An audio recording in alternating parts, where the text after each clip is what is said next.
কবে রয়েছে 2025-এ মহাস্নানের সময়। কামনা সাগরেই স্নান করে কিন্তু সকল ভক্তরা পুজো দিয়ে নিজের মনস্কামনা পূর্ণ করে। এই নিশান পুজোর মাধ্যমে শুরু হয়ে গেল ঠাকুরনগর মেলার শুভ সূচনা।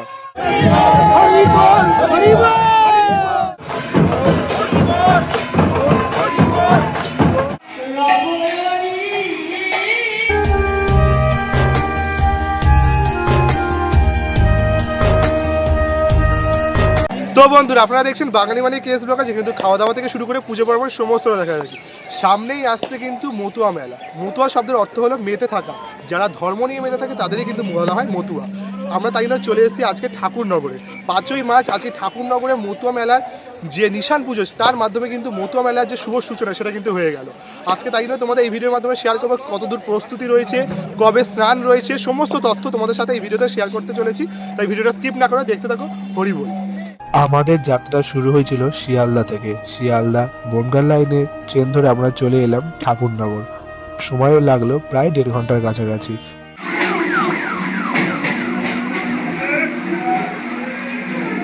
আমাদের যাত্রা শুরু হয়েছিল শিয়ালদা থেকে। শিয়ালদা থেকে কিন্তু এখন আমরা চলে এলাম ঠাকুরনগর।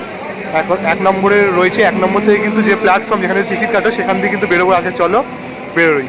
তো আমরা কিন্তু 1 নম্বর যে টিকিট কাউন্টার, সেখান দিয়ে বেরোলাম। আর টিকিট কাউন্টারে যে প্ল্যাটফর্মটা দেখো কি সুন্দরভাবে কিন্তু সাজানো। মানে ঠাকুরবাড়ির যে মন্দিরটা, সেই ঠাকুরবাড়ির মতোই কিন্তু পুরো প্ল্যাটফর্মটা কিন্তু সাজানো রয়েছে টিকিট কাউন্টারটা। আর এরপর কিন্তু 1 নম্বর থেকে বেরিয়ে ওইদিকে পড়ছে শিয়ালদা। ওইদিকে যাবো না, আমরা যাব হচ্ছে বনগাঁর দিকে। পুরো সোজা রাস্তা, যে পাশ বরাবর যে সোজা রাস্তাটা, এই রাস্তা ধরে কিন্তু আমরা এগিয়ে যাব ধীরে ধীরে। চলো, দেখতে পাচ্ছি এই যে একদম পাশে কিন্তু রয়েছে রেল লাইন। মানে 1 নম্বর প্ল্যাটফর্মে একদম পাশ দিয়ে রাস্তাটা তোমাদের দেখালাম, ওই রাস্তা দিয়ে কিন্তু তোমরা এগিয়ে যাবে। তাহলে কিন্তু মোটামুটি 10 মিনিটের কাছাকাছি কিন্তু হাঁটা পড়বে। আর এখানে দেখো প্রত্যেকটা বাড়িতে কিন্তু এরকম ফুলের এখানে কিন্তু ব্যবসা হয়। তবে মানে দূর থেকে ফুল নিয়ে এসে এরা কিন্তু মালা বানিয়ে সেটা আমাদের কিন্তু কলকাতায় বিক্রি হয়। কিন্তু প্রায় 10 মিনিটের কাছাকাছি কিন্তু হেঁটে, ওই দিক থেকে হেঁটে আমরা চলে এলাম। এই যে ঠিক এরকম একটা মাঠ পড়বে, তোমরা হাঁটলেই দেখতে পাবে। আর মেলার সময় কিন্তু কোনো অটো চলাচল করে না, তোমাদের হেঁটেই আসতে হবে 10 মিনিট মতো। এই মাঠ আর ওই যে মন্দির। আর আজকে 5ই মার্চ, আজকে কিন্তু নিশান পুজো হয়েছে। আমাদের সামনে কিন্তু রয়েছে ঠাকুরনগর ঠাকুর বাড়ি, দেখতে পাচ্ছ। তোমাদের সামনে তো দেখাবোই। আর এই মাঠটা জুড়ে কিন্তু বিশাল বড়, এই মাঠটা জুড়ে কিন্তু প্রায় 1 সপ্তাহ বা 1 সপ্তাহের অধিক মেলা বসে। এখানে বিশাল বড়ই আয়োজন হয়, মেলার আয়োজন। আর আজকে এই মাঠের মাঝখানে দেখতে পাচ্ছ এই যে নিশান পুজো হয়েছে, দেখতে দিলাম, যেটা একটা পতাকা উত্তোলন। এই পতাকা উত্তোলনে কিন্তু প্রত্যেকটা ধর্ম যে অনুষ্ঠান হয়, ধর্মযজ্ঞ, সেই ধর্মযজ্ঞের অনুষ্ঠানের কিন্তু প্রত্যেকটা পুজোর সূচনা কিন্তু হয় এই নিশান পূজার মাধ্যমে। সেই নিশান পুজোর মাধ্যমে শুরু হয়ে গেল ঠাকুরনগর মেলার শুভ সূচনা।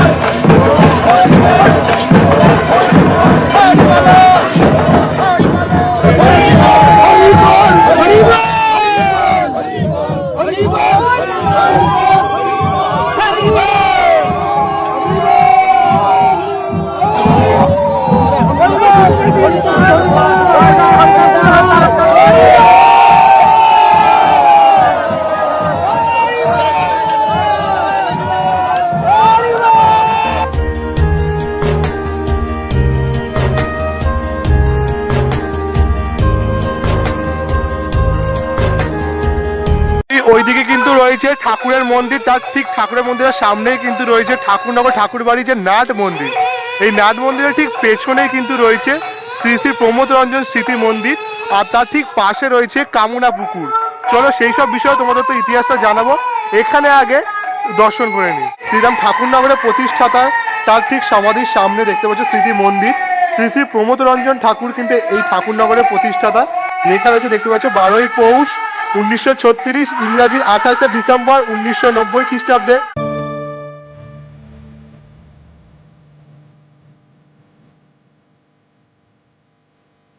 তো আজকে যেহেতু নিশান পুজো হলো আর বুধবার, তো বুধবার করে শুনলাম এখানে নাকি এরকম নাম সংকীর্তন হয়। এখন ধীরে ধীরে আমরা নাট মন্দিরের ভেতর প্রবেশ করছি। বিশাল বড় কিন্তু এখানকার নাট মন্দির, দেখতে পাচ্ছ। সকল ভক্তরা কিন্তু এখানে বসে রয়েছে আর হরিনাম সংকীর্তন কিন্তু চলছে এখানে। এই নাট মন্দিরের দেয়াল ঘিরে কিন্তু দেখতে পাবে গুরুচাঁদ ঠাকুরের যে বাণী, সেই বাণী কিন্তু পুরো দেয়াল জুড়ে রয়েছে, দেখতে পাচ্ছ। অসংখ্য ভক্তরা কিন্তু এখানে রয়েছে, নাম সংকীর্তনে কিন্তু অংশগ্রহণ করেছে। এই রথে কিন্তু রথযাত্রার সময় ঠাকুরের বিগ্রহকে কিন্তু এই রথের মধ্যে বসিয়ে রথযাত্রার উৎসব এখানে পালন করা হয়।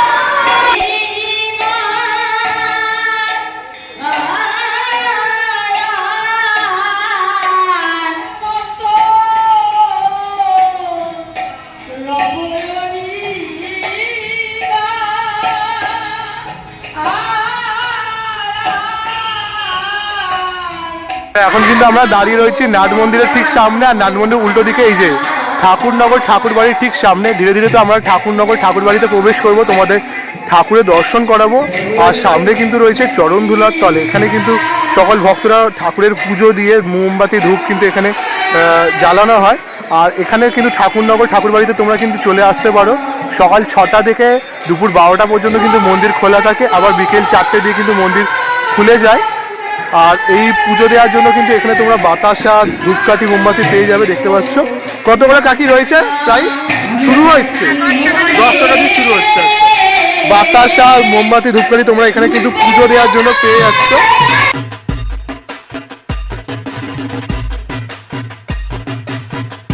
এখন কিন্তু আমরা দাঁড়িয়ে ঠাকুরনগর ঠাকুর বাড়ি, ঠাকুরের ঠিক সামনে দেখতে পাচ্ছ। আমাদের সামনে কিন্তু রয়েছেন হরিচাঁদ ঠাকুর এবং এখানে কিন্তু তার স্ত্রীও রয়েছে, একটি মূর্তি দেখতে পাচ্ছ তোমরা সকলে। আর এই হরিচাঁদ ঠাকুরের মতুয়া সম্প্রদায়ের ধর্মের কিন্তু যে মূল উদ্দেশ্য, মানে দ্বাদশ বাণী, যারা কিন্তু দীক্ষা নেন তার সেই দ্বাদশ বাণীর কথাও কিন্তু এখানে লেখা রয়েছে, দেখতে পারো। এই যে পূর্ণ ব্রহ্ম যুগাবতার শ্রী শ্রী হরিচাঁদ ঠাকুরের দ্বাদশ বাণী, সেই দ্বাদশ বাণীর কথাও কিন্তু এখানে খোদাই করে কিন্তু লেখা রয়েছে, দেখতে পারবে। দেখো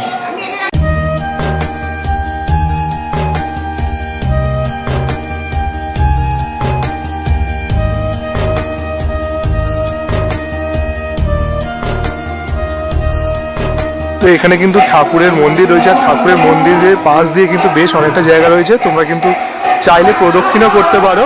আর এই ঠাকুর মন্দিরের পাশ দিয়ে কিন্তু এরকম তোমরা দ্বাদশ পাগল মন্দির, গদিঘর আর প্রাচীন যে ঠাকুর বাড়ির যে ঠাকুর মন্দির সেটাও রয়েছে, সেটাও তোমাদের দর্শন করাবো।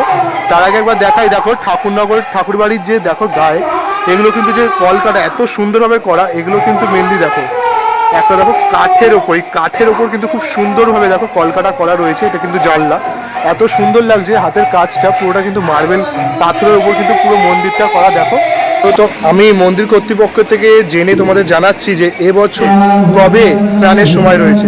চলুন এবার আপনাদের জানিয়ে দিই এবছর 2026-এ শুভ তিথি কী রয়েছে। 2026-এ 16ই মার্চ 1432 বঙ্গাব্দ 1 চৈত্র সোমবার দিবা ঘটিকা 8:28 হইতে 38 সেকেন্ড থেকে শুরু হচ্ছে এই মঙ্গলময় তিথি। আর যেটা শেষ হবে 2রা চৈত্র 17ই মার্চ রোজ মঙ্গলবার দিবা 8:37:55 এই ত্রয়োদশী তিথি থাকছে। মানে অর্থাৎ তোমরা সকল ভক্তরা কিন্তু সোমবার সকাল 8:28 থেকে কিন্তু তোমরা এই মহা স্নানের তিথিতে তোমরা যোগদান করতে পারো।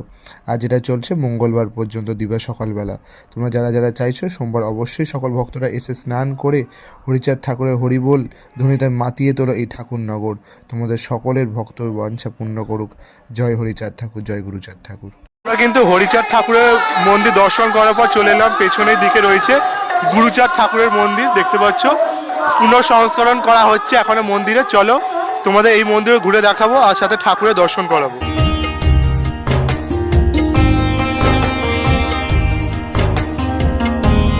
ঠাকুরনগর ঠাকুর বাড়ির ঠিক পাশেই কিন্তু রয়েছে এই যে, এটা কিন্তু হচ্ছে কামনা পুকুর। সেই কামনা পুকুরে কিন্তু সকলে সেই মহাবারণীর পুণ্য তিথিতে স্নান করে ঠাকুরের পুজো দিলে কিন্তু কথিত আছে সকল ভক্তের মনস্কামনা ঠাকুর পূরণ করেন। সেই জন্য কিন্তু লাখো লাখো মানুষ সেই দিন এখানে স্নান করে ঠাকুর মন্দিরে পুজো দেয়। তো সেই রীতি কিন্তু প্রচলিত আছে। চৈত্র মাসের মধুকৃষ্ণ ত্রয়োদশী তিথিতে কিন্তু যে মহাবারণী স্নান, যে মহাযোগ, সেই যোগেই কিন্তু এখানকার সকল ভক্তরা, মতুয়া সম্প্রদায়ের সকল ভক্তরা কিন্তু এখানে এই কামনা সাগরেও স্নান করেন, ধুলোতে মাখামাখি লুটোপুটি করেন এবং জয়ধ্বনি দেন হরি বল বলে। আর তারপরে কিন্তু ঠাকুর মন্দিরে ঠাকুরের পুজো দেন। এতেই কিন্তু ভক্তদের মনস্কামনা পূর্ণ হয়।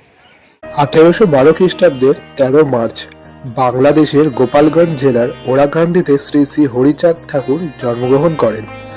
বৈষ্ণব পরিবারে জন্মগ্রহণ করার কারণে হিন্দু ও বৌদ্ধ শাস্ত্র সম্পর্কে জ্ঞান লাভ করেন তিনি। তার প্রচলিত ধর্ম পদ্ধতিকে বলা হয় মতুয়াবাদ। মতুয়াবাদের অনুসারীরা মতুয়া নামে পরিচিত।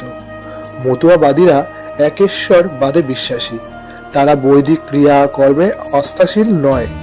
তাদের ভজন সাধনের মাধ্যম হলো নাম সংকীর্তন। তাদের বিশ্বাস ভক্তিতেই মুক্তি। সত্য দর্শন অর্থাৎ ঈশ্বর দর্শন হয় এই সাধনা পদ্ধতিতে। এটাই হলো ঈশ্বর লাভের অন্যতম উপায়। আদর্শ গৃহস্থ জীবনযাপনের মধ্য দিয়েই মতুয়া ধর্ম চর্চা করা যায়। মতুয়াদের 12টি নিয়ম পালন করতে হয়, যা দ্বাদশ আজ্ঞা নামে পরিচিত।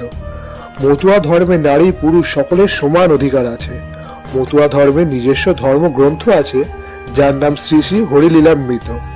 শ্রী শ্রী হরিচাঁদ ঠাকুরের দেহত্যাগের পর তার পুত্র শ্রী শ্রী গুরুচাঁদ ঠাকুর নিম্নবর্ণের মানুষের উন্নতি সাধনে অগ্রসর হন। 1880 সালে নানা বাধা অতিক্রম করে ওরাকান্দিতে প্রথম বিদ্যালয় স্থাপন করেন। তার এই উৎসাহে উদ্যোগে পরবর্তীকালে একটি উচ্চ বিদ্যালয় স্থাপন করা হয়।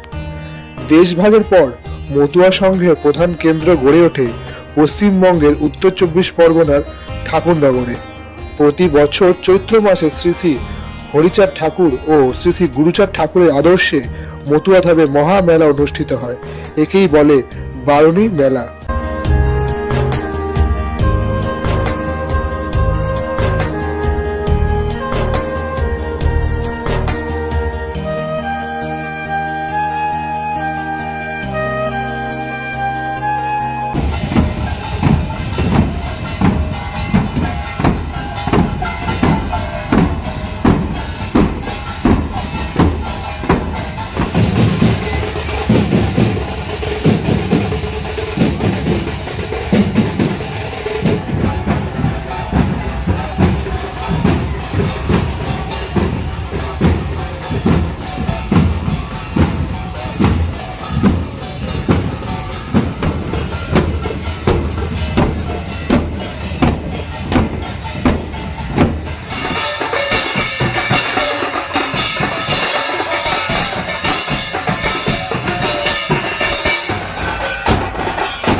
তো আজকের ভিডিও সমাপ্ত করছি এখানেই। আবারও আসছি একটা কোনো নতুন ধামাকাদার ভালো ফ্রেশ ভিডিও নিয়ে।